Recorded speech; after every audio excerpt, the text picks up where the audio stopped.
up the phone. You know he's only calling 'cause he's something alone too. Don't let him in, no, I can't get him out again free. Don't be afraid, you know you're gonna wake up in his bed in the morning. Assalamualaikum warahmatullahi wabarakatuh. Perkenalkan, nama saya Sartika dengan NIM 112211602, mata kuliah perpajakan dari kelas MA22A3, dosen pengampu Ibu Sindik Widati, SE MSc CPFM. Kali ini saya akan membuat video tentang perpajakan untuk memenuhi tugas UAS perpajakan. Halo guys, jadi pada kali ini aku akan membahas tentang pajak bumi dan bangunan atau yang biasa dengan dikenal PBB. Oke, untuk kalian yang mempunyai bangunan beserta tanahnya, pasti kalian akan dikenakan dengan pajak bumi dan bangunan.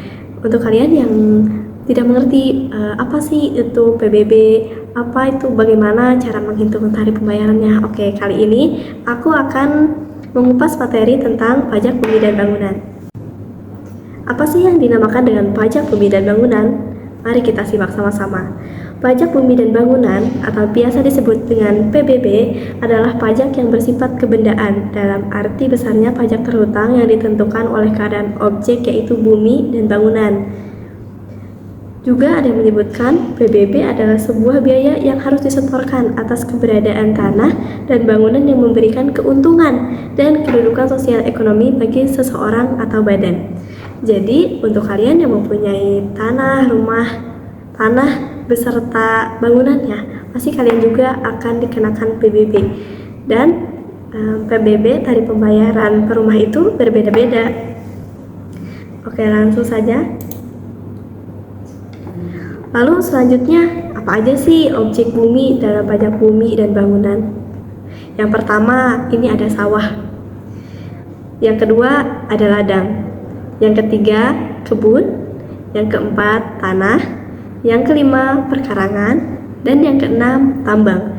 Jadi semua yang tadi sudah saya sebutkan itu adalah objek bumi dalam pajak bumi dan bangunan. Lalu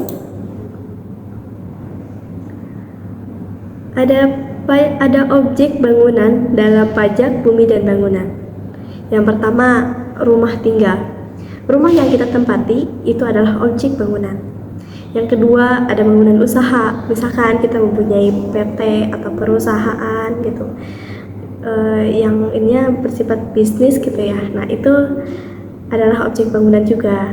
Lalu ada gedung bertingkat, ada pusat perbelanjaan seperti mall atau supermarket gitu. Lalu ada pagar mewah. Nah, kenapa sih pagar mewah ini bisa disebutkan dalam objek bangunan? Ya, bisa saja pagar mewahnya ini diunsurkan dari emas, jadi mewah gitu ya. Terus ada kolam renang, lalu ada jalan tol. Nah, tadi yang sudah saya sebutkan semua itu adalah objek pajak dalam pajak bumi dan bangunan. Selanjutnya ada bukan termasuk objek pajak bumi dan bangunan. Oke, kita simak ya. Ada sekolah. Nah, sekolah yang kita tempat untuk menimba ilmu setiap hari itu bukan termasuk objek pajak bumi dan bangunan. Lalu ada hutan lindung, kemudian ada tempat sejarah dan budaya sosial, lalu ada rumah ibadah atau bisa disebut dengan masjid, gereja, pura, Buddha, intinya rumah untuk tempat kita ibadah. Lalu ada rumah sakit, lalu juga ada kantor konsultan. Jadi dari semua itu bukan termasuk objek pajak bumi dan bangunan. Selanjutnya aku akan menjelaskan tentang dasar hukum pajak bumi dan bangunan. Jadi dalam PBB ini juga memiliki dasar hukum ya. Yang pertama, diatur dalam Undang-Undang Nomor 12 Tahun 1994. Pajak perubahan atas Undang-Undang Nomor 12 1985 terkait pajak bumi dan bangunan yang mengatur semua tentang pemungutan atas pajak bumi dan bangunan. Jadi di dalam undang-undang ini itu semua sudah diatur bagaimana pemungutannya gitu. Ini sudah diatur dalam undang-undang tersebut. Lalu ada undang-undang yang kedua, yaitu Undang-Undang Nomor 28 2008. Apa aja sih undang-undang yang ada di nomor 28 ini? Tentang pajak dan retribusi daerah. Oke, yang pertama, pemerintah kabupaten atau pemerintah kota memiliki wewenang dalam melakukan pemungutan atas pajak bumi dan bangunan. Lalu ada pemerintah atau pusat memiliki wewenang sektor pertambangan, perhutanan, dan perkebunan. Jadi dalam undang-undang ini itu sudah dijelaskan bahwa pemerintah kota itu memiliki wewenang untuk melakukan pemungutan pajak. Oke, selanjutnya ada dasar pengenaan pajak bumi dan bangunan. Dasar pengenaan pemungutan atas pajak bumi dan bangunan dapat dinilai dari jual objek pajak atau biasa kita sebut dengan NJOP. Dihitungnya berdasarkan harga rata-rata atau harga pasar pada saat melakukan transaksi jual beli dan ditetapkan oleh Menteri Keuangan atau biasa disebut dengan Kemenko. Besarnya NJOP ditetapkan sebesar 12 juta. Jadi, di setiap daerah itu memiliki objek pajak, nilai jual objek pajak atau NJOP yang berbeda-beda karena pengaruh dari beberapa penetapan untuk objek bumi dan bangunan itu sendiri. Yang pertama itu kenapa NJOP-nya berbeda-beda? Yang pertama, mungkin bahan yang digunakan dalam bangunan tersebut, entah bangunan itu menggunakan misalkan semennya ini dari luar negeri gitu ya, diimpor dari luar negeri, atau tiangnya ini atau pagarnya ini terbuat dari emas, itu kan mempengaruhi juga. Lalu ada kondisi lingkungan. Jika kondisi lingkungannya baik, misalkan tidak terjadi banjir, tidak ada pembegalan gitu, itu kan menjadikan lingkungan yang enak dan nyaman, itu pasti akan menaikkan NJOP-nya. Lalu ada pemanfaatan dan ada peruntukan.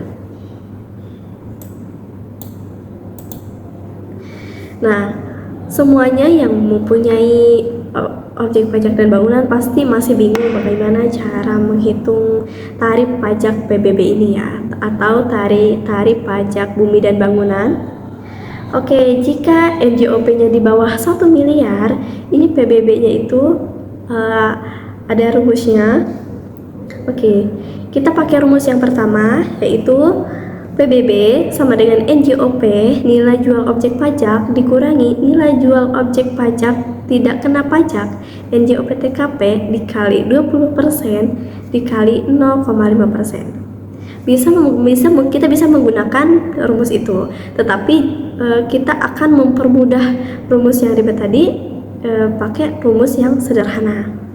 Ini rumus yang kedua, PBB sama dengan NJOP, nilai jual objek pajak dikurangi NJOP TKP, nilai jual objek pajak tidak kena pajak dibagi 100.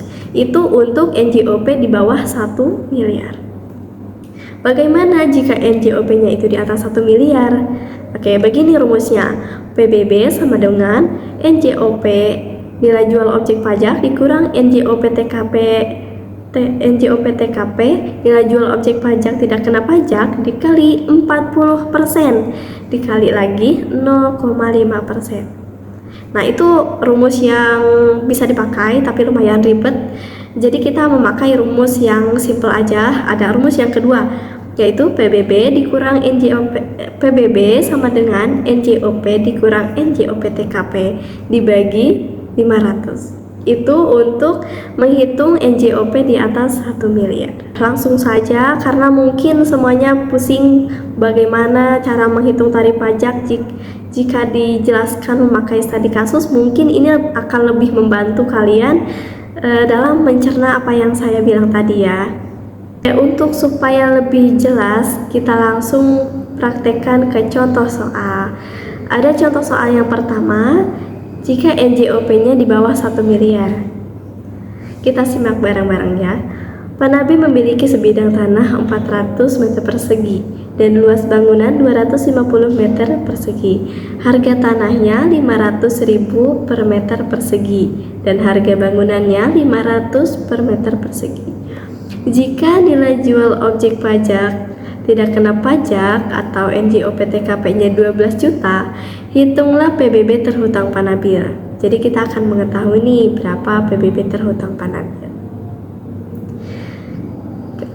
Oke, di bawahnya kita akan mencari tanahnya dulu. Kita akan menghitung dari tanahnya dulu. Tanahnya 400 meter persegi dikali 500 meter persegi, hasilnya 200 juta. Lalu bangunannya 250 meter persegi dikali 500.000 sama dengan 125 juta. Oke, untuk mengetahui NJOP-nya kita tinggal menambahkan dari hasil tanah dan bangunan. 200 juta ditambah 125 juta, hasilnya adalah 325 juta. Lalu selanjutnya kita akan mencoba pakai rumusnya PBB sama dengan PBB sama dengan NJOP dikurang NJOP TKP dibagi 1000. Oke, kita langsung saja. PBB sama dengan 325 juta dikurang 12 juta dibagi 1000. Maka hasilnya 313 juta. Lalu kita bagikan lagi dengan 1000, hasilnya 313.000. Jadi PBB terhutang Pak Nabil adalah 313.000. Itu jika NJOP TKP-nya di bawah 1 miliar. Bagaimana jika NJOP TKP-nya itu di atas 1 miliar? Ini ada contoh soal satu lagi. Pak Fajar memiliki sebidang tanah 1000 meter persegi dan luas bangunan 800 meter persegi. Harga tanah 1 juta per meter persegi. Lalu harga bangunan 2 juta per meter persegi. Jika NJOP TKP-nya ini 12 juta, hitunglah pajak terhutang Pak Fajar. Jadi kita juga akan menghitung ya, pajak terhutang dari Pak Fajar ini tuh berapa jika NJOP-nya di atas 1 miliar. Oke, kita akan mencari nilai tanah dulu. Tanahnya 1000 meter persegi dikali 1 juta sama dengan 1 miliar. Lalu bangunannya ada 800 meter persegi dikali 2 juta sama dengan 1 miliar 600. Wow, besar juga ya. Lalu untuk mencari NJOP-nya itu dengan menambahkan dari tanah dan bangunan tersebut 1 miliar ditambah 1 miliar 600. Jadi hasilnya 2 miliar 600. Wow, besar juga ya. Kita akan menggunakan rumus yang simple, yaitu PBB sama dengan NJOP dikurang NJOP TKP dibagi 500. Oke, kita langsung saja hitung. PBB sama dengan 2 miliar 600 dikurang NJOP TKP-nya itu 12 juta, lalu dibagi 500. Hasilnya adalah 2 miliar 588 juta. Lalu kita bagi 500.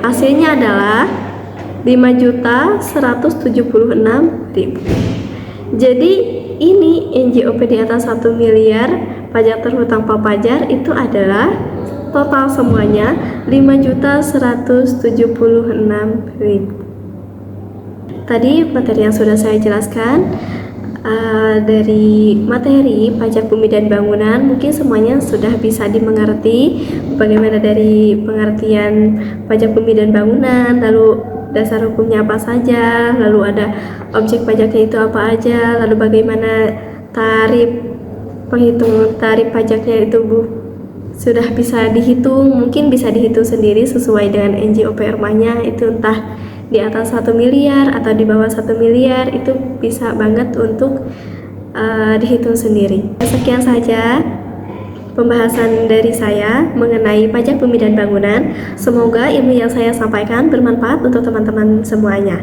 Oke, Orang pintar wajib membayar pajak. Jadi, untuk kalian jangan sungkan-sungkan membayar pajak karena itu juga untuk kepentingan masa depan.